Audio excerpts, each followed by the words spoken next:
downsized interests. In third grade, while learning about circuses, Miss Hamilton suggested that everyone construct a carnival diorama over the weekend.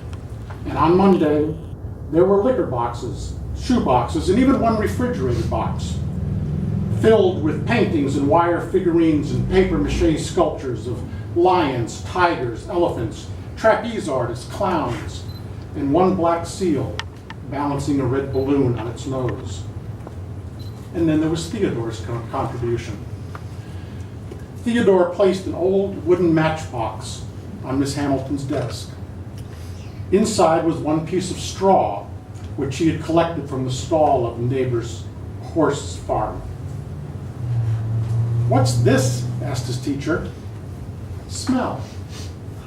Miss Hamilton leaned forward and inhaled deeply, wrinkling her nose at the pungent odor. "It's the smell of the circus." Years later at university, he pursued a dual major in sculpture and music and introduced himself simply as T. Soon after graduation, he first entered the public consciousness through his music. His initial two concertos received modest enthusiasm from the public. The biggest consequence of these two pieces was that they drew the attention of Elvira Demitas, a feisty, high-octane, sharp-elbowed New York agent. She shared T's undersized stature, being only 5'10", but that was the only thing small about her. Over the next year, T's music increasingly folded in on itself, and Elvira secured him ever larger stages on which to shrink. We all recognize the opening lines to Beethoven's Fifth, da-da-da-da. Well, T, in his attempt at reductionism, wrote a symphony in which each movement contained one single note. Elvira secured a hall at Lincoln Center for its debut. The critics were stunned, and in a good way. Who was this minimalist genius? The New York Times hailed T as the new John Cage, not so much for his approach to sound as for his audacity and the likely influence his musical breakthroughs would have on future generations of composers. Audiences were puzzled, as they at first expected a little bit more for their $200 tickets, but they appreciated being able to get to an early post-performance meal. Encouraged, T pressed on. Symphony. His next major musical achievement consisted of one chord drawn out over 2 hours, sort of like Om on steroids. It too gained boffo reviews, but drove audiences from the hall in screaming droves. In an attempt to reduce matters further, T created S, a symphony of total silence.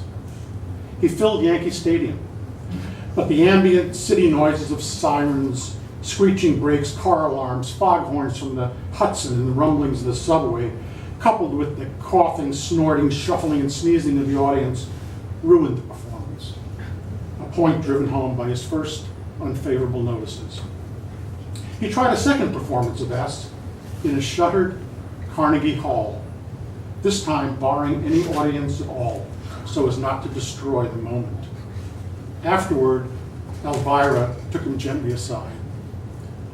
"You see, T, one of the conventions of a musical performance, even one absent of sound, sort of requires someone to listen, to say nothing of the economics of playing to an empty hall.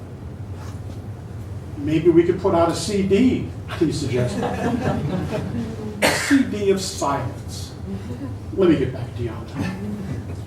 Abandoning music forever, he turned to the visual arts. T's first breakthrough came in his series called 1 to 10. In an otherwise vacant gallery, he placed 10 one-foot-high sculpted numbers, all painted white. The critics were ecstatic. By the time the show moved from New York to Paris, it was down to just 5 numbers, and T had renamed the display Un à cinq. When the show reached San Francisco, it was simply 1, with the requisite adjustment. The singular piece was received with worshipful enthusiasm and was scooped up in a moment of almost religious fervor by an aging film star for a mere $23 million. Over the next few years, T's shows grew smaller and smaller, even as his successes grew larger. He was hailed as the Antichristo. As his pieces shrunk, his shows occurred less often, as if he was trying to match the frequency of his exhibits to their scale.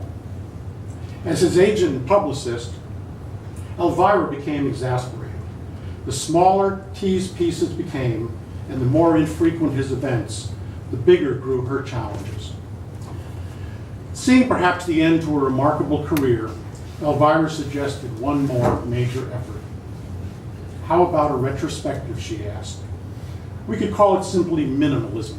A lot of artists do that. You mean a room cluttered with 3 or 4 pieces? T shuddered, envisioning a gallery crowded with so much work. No, instead of a show called Minimalism, I think we should do an exhibit identified with a simple lowercase m. And I have just the piece in mind. Elvira managed to secure an empty warehouse in Tribeca. Over the next month, contractors cleaned the space and painted it white. White walls, ceilings, floors, windows, doors, coat rack, everything. On the night of the opening, the New York art world descended on Lower Manhattan. Stevie Wonder was there, talking up his new photography exhibit at MoMA. The olfactory artist, Fragrantia, arrived with her odorous entourage. There were painters, sculptors, filmmakers, actors, writers, and agents.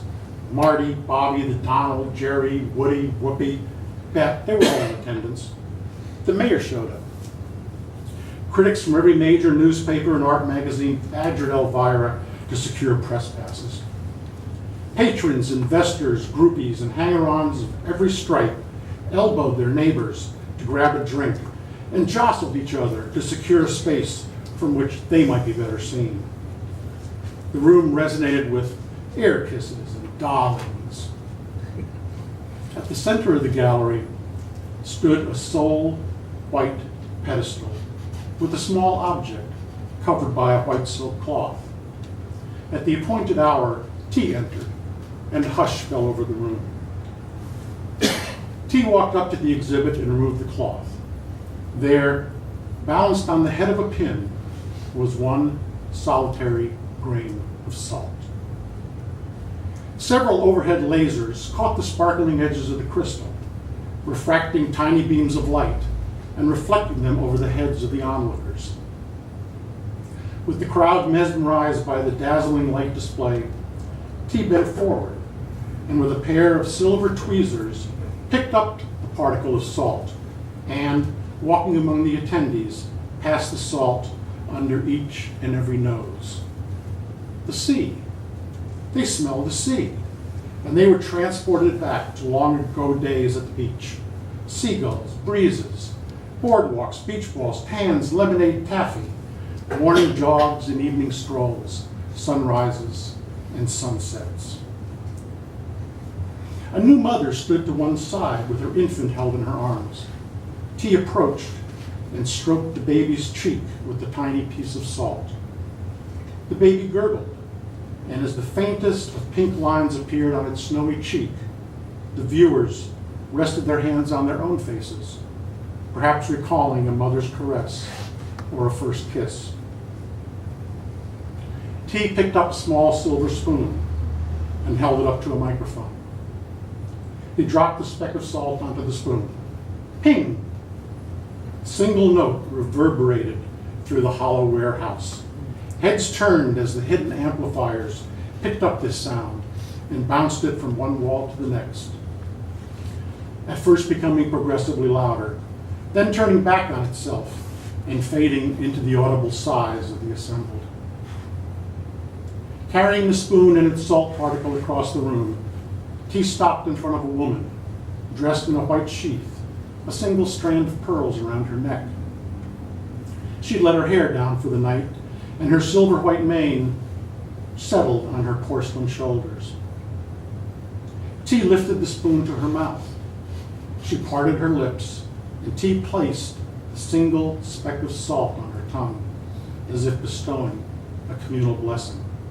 Her mouth closed, as did her eyes. She tilted her face to the heavens. At this moment, when the sense of taste combined with the earlier sensations of sight, smell, touch, and sound, a single salty tear escaped from her eye and slid down her powdered cheek. From that solitary drop of salt water, an ocean of emotion engulfed the room in an explosive, startling, transitory, fading, vanished moment. Elvira raced among the crowd, collecting Visa cards in exchange for tiny $10,000 commemorative boxes containing a single granule of salt and embossed with a minuscule T. T walked from the room and stepped outside into the brisk night. A sliver of moon shone alongside several stars. T looked up into the night sky, framed by the towering granite and glass skyscrapers around him. He felt small and comfortable and happy. Perhaps caught up in this moment with the success of the evening, T wondered if there weren't further minimalist frontiers to pursue.